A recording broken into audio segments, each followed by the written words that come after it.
High, আমি আজকে নিরামিষ পোলাও রান্না করব। তার জন্য আমি এখানে নিয়ে নিয়েছি গোবিন্দভোগ চাল, আর আমি এখানে কিছু সবজি নিয়েছি, গাজর, ডিম আর মটরশুঁটি আর কয়েকটা কাঁচা লঙ্কা। আর আমি এখানে নিয়েছি একটু কাজু বাদাম আর কিশমিশ। আর এখানে কিছুটা গরম মশলা নিয়েছি, তেজপাতা, শুকনো লঙ্কা আর সব রকমের গরম মশলা। আমি প্রথমে গোবিন্দভোগ চালটাকে একটু ঘি দিয়ে মেখে নিব। আমি ধুয়ে নিয়েছি চালটা, একটু ঘি দিয়ে মেখে রাখবো।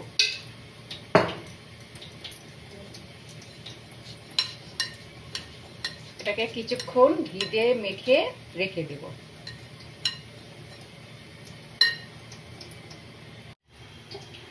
এই যে দেখুন, আমি কড়াইটা উঠিয়ে দিয়েছি।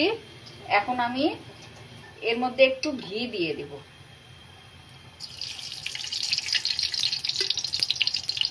দুই চামচ ঘি দিয়ে দিলাম। এখন আমি সোমবারের জিনিসগুলো সব দিয়ে দেব। এখানে যে গরম মশলাগুলো নিয়েছি সব দিয়ে দেব।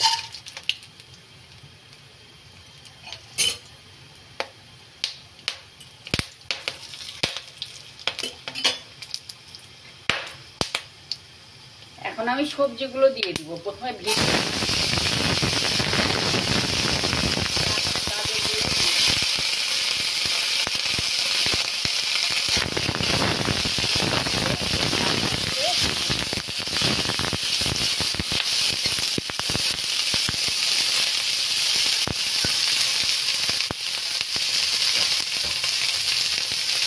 এর মধ্যে অল্প সয়াবিন তেলও দিয়ে দেব।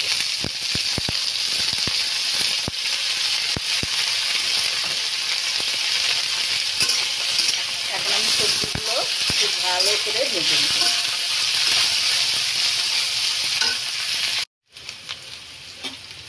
এই যে আমি ডিম আর গাজরগুলো ভালো করে ভেজে নিয়েছি। এখন আমি এর মধ্যে কাজু বাদামটা দিয়ে দিব,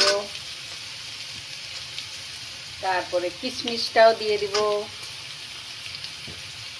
এখন এই যে মটরশুঁটিগুলো নিয়েছি যে, এগুলোকেও দিয়ে দিব। কয়েকটা কাঁচা লঙ্কা দিব।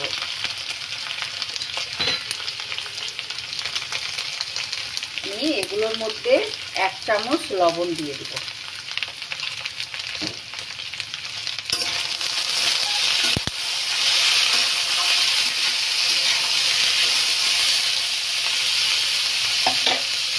এখন আমি যে গোবিন্দভোগ চালটা নিয়েছি ওটাকে দিয়ে দেব।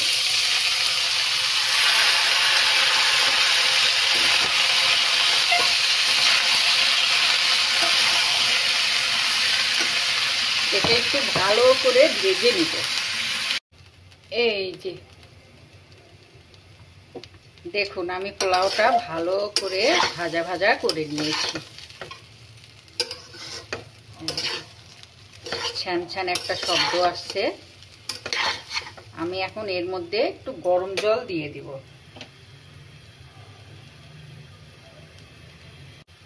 এই যে আমার জলটা গরম করে নিয়েছি। এখন আমি নিরামিষ পোলাওর মধ্যে গরম জল দেব।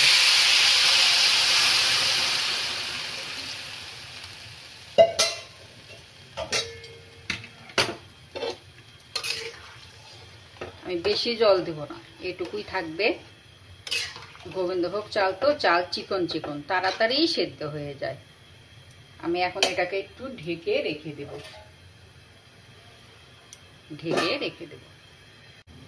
এই যে দেখুন, আমার নিরামিষ পোলাও হয়ে গেল। দেখুন জলটা শুকিয়ে গেছে, পোলাওটাও সেদ্ধ হয়ে গেছে।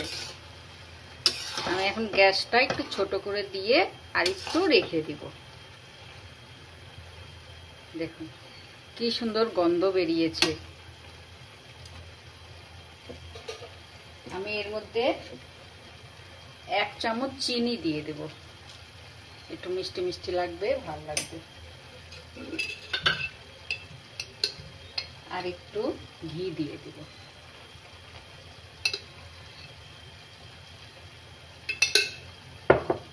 এখন গ্যাসটা একটু ছোট করে আর একটু ঢেকে দিয়ে রেখে দেবো, তাহলে ঝরঝরা হয়ে যাবে, সেদ্ধও হয়ে যাবে।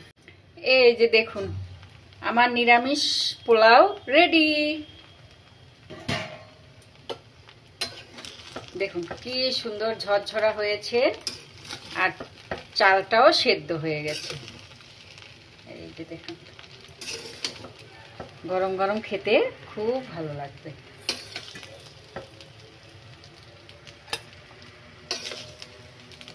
কি সুন্দর কালার এসছে। সবজি দিয়ে নিরামিষ পোলাও।